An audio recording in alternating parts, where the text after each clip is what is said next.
আজকে আমরা ক্ষিয় থাকলে সেটাকে কিভাবে বিশ্লেষণ করতে হয় সেটা দেখব। ক্ষিয়কে আমরা ক যোগ মূর্ধন্য ষ এইভাবে বিশ্লেষণ করতে পারি। এবার চলে যাই লক্ষ্য। শব্দটাতে ক্ষিয় আছে, এটাকে কিভাবে বর্ণ বিশ্লেষণ করব। ল যোগ অ, ল এর বর্ণ বিশ্লেষণ হলো। এবার চলে যাই ক্ষিয়র বর্ণ বিশ্লেষণে। ক যোগ মূর্ধন্য ষ যোগ অ। যেহেতু কোনো কার নেই তাই জন্য অ লিখলাম। এবার ক্ষততে চলে যাই। ক্ষিয় আছে, ক যোগ মূর্ধন্য ষ, কোনো কার নেই তাই অ লিখলাম। এবার ত, ত যোগ অ। এক্ষেত্রে আমাদের মনে রাখতে হবে কতেও হসন্ত দেবো, পেট কাটা মূর্ধন্যের ষ হসন্ত দেবো। এবার চলে যাই পরীক্ষা। পটাকে আগে ভাঙি, প যোগ অ।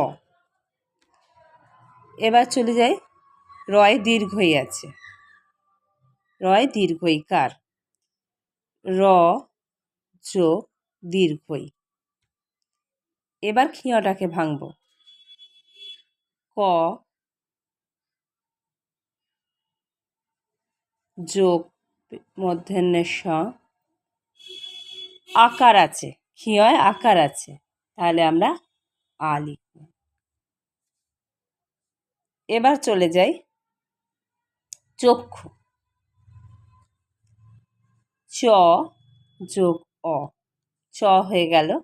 এবার ক্ষিয়তে যাব, যোগ ক যোগ মূর্ধন্য ষ। এখানে হ্রস্ব উকার আছে, তাহলে আমরা কি লিখব, হ্রস্ব স্বরবর্ণ লিখব। এরপরে চলে যাই ক্ষেত্র। ক্ষিয়তে একার আছে, আগে আমরা ক্ষিয়টাকে ভাঙি, ক যোগ মূর্ধন্য ষ।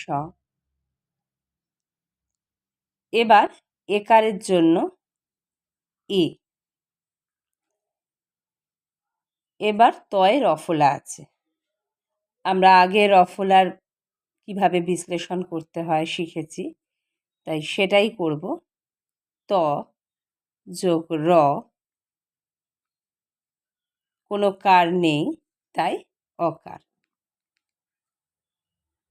এইভাবে আমরা কোনো শব্দের মধ্যে ক্ষিয় থাকলে বর্ণ বিশ্লেষণ সহজেই করে নিতে পারবো।